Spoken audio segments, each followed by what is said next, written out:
Сіздің миыңыз сізге өмір сүруге кедергі жасайтынын білдіңіз бе?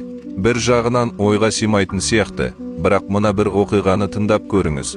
Бұл шынымен өмірде болған оқиға. 1936 жылы Джордж Данцик, 22 жастағы студент, профессор Ежинаманның сабағына кешігіп келеді. Тақтада екі есеп жазылып тұрады. Ол есептерді үй тапсырмасы деп ойлап қалады.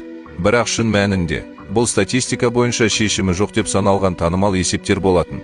Басқа студенттер мен профессорлардың ешқайсысы оларды шеше алмаған, ал Джордж бұл туралы білмегендіктен, оларды үй тапсырмасы деп ойлап, дәптеріне жазып алады. Бұл есептер оған өзгелерден күрделірек болып көрінеді, бірақ ол бәрібір оларды бірнеше күнде шешіп шығады.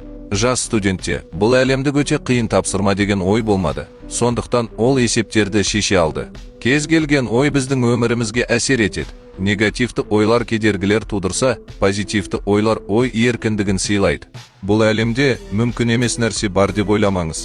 Біз позитивті ойлаған кезде санамыз әрдайым кез келген нәрсенің шешімін табады. Ал егер сіз ойлау деңгейіңізді өзгерткіңіз келсе, біздің арна сізге мына кітапты оқуға ұсынады. Кітапты алу үшін бізге жекемізге масштабы деп жазыңыз.